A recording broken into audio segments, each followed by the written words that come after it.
Hi everybody, it's me again, Jonathan James Tan, and you're watching a new walk-around video on paultan.org.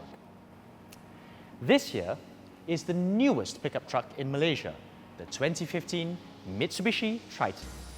Interested in the new truck? Well, sit up and listen carefully.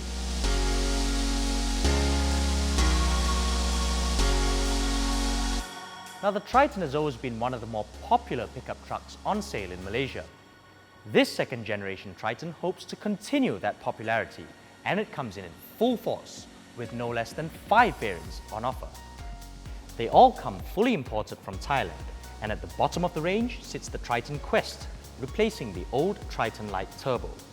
Then there's the standard Triton MT, followed by the more powerful Triton Vgt AT and MT. The range topper is all new, called the Triton Vgt Adventure. Here we have the most expensive Adventure version, with all the bells and whistles. Unfortunately though, we don't get the new 2.4-litre turbo diesel MyVac engine that Thailand gets. Instead, the old 2.5-litre VGT unit is carried over, but this time it develops 400 Nm of torque, which is 50 more than before. The power figure though is unchanged at 176 horsepower. Just so you know what we're missing though, the Thai 2.4-litre MyVac engine makes 4 horsepower and 30 Nm more. So you think, no big loss, right?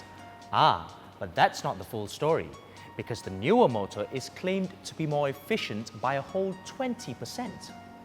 The Adventure spec is only available with a 5-speed automatic transmission. Move lower down the range and you can have a 5-speed manual gearbox.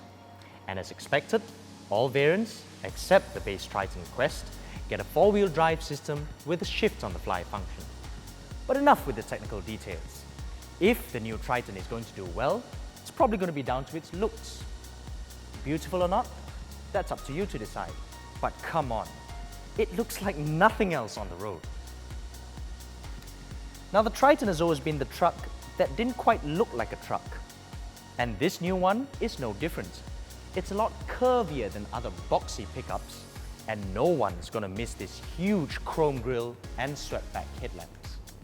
Exclusive to this Adventure model is the xenon projector lights with LED DRLs that you see here.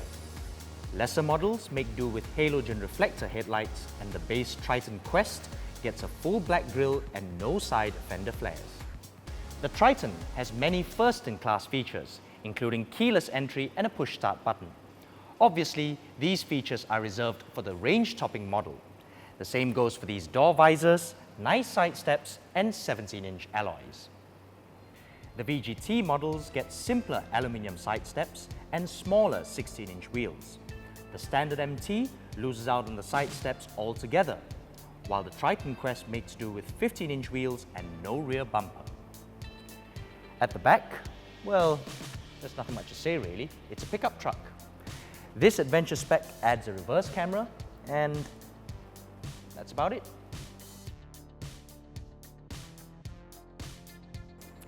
What's more important is the truck bed.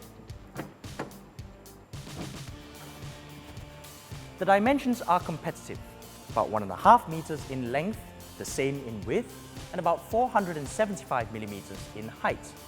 Now, if those numbers don't mean anything to you, let's just say that it's big. Bigger than the old cars, in fact. But the class-leading Ford Ranger's bed is just that little bit longer, wider, and taller.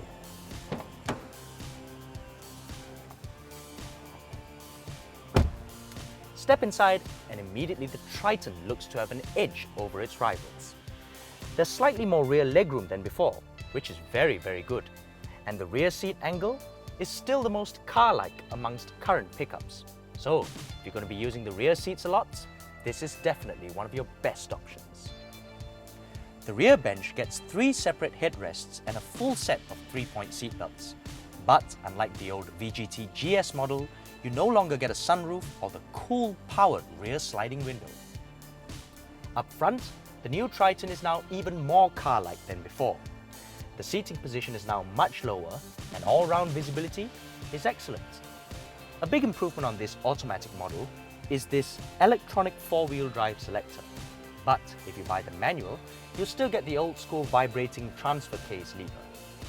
Other than the keyless entry and start mentioned earlier, also available for the first time on a pickup truck in Malaysia are steering pedal shifters, auto lights and wipers, and a dual-zone automatic climate control system. These are all reserved for the Adventure model only, as are the leather seat upholstery and cruise control. The standard head unit is a 6.1-inch touchscreen system with Bluetooth and voice control functions, but no GPS navigation.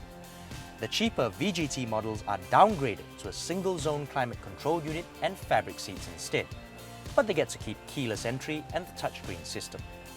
Opt for the standard MT or Quest variants and you're given a basic CD player, manual aircon and a polyurethane steering wheel as standard. Okay, next, safety. And the Triton doesn't fare too well here, I'm afraid. I know it's been given a full A NCAP safety rating, but that's for models sold in Australia, where it gets 7 airbags and electronic stability control as standard. Here in Malaysia, the entire range gets just 2 airbags and no electronic stability control whatsoever. That's no better than the Toyota Hilux. And if you think that's normal for a pickup truck, it's not. The Isuzu D-Max offers ESP on its top models, and the Ford Ranger has it no matter what variant you choose. Even the single cab model that's meant for commercial use has ESP. As it is, the new Triton joins the Toyota Hilux and Nissan Navara as the 3 pickup trucks sold without electronic stability control. As for warranty, the Triton gets the usual 3-year or 100,000 kilometer coverage, as well as free maintenance for the first 2 years. So that's it for our walk-around video of the 2015 Mitsubishi Triton. You may love or hate its looks, but there's no denying that its car-like interior will surely win it many fans here. For a more detailed look at the car specs, you can always check out carbase.my. And as always, if you liked watching, give us a thumbs up and subscribe to our YouTube channel. Thanks for watching.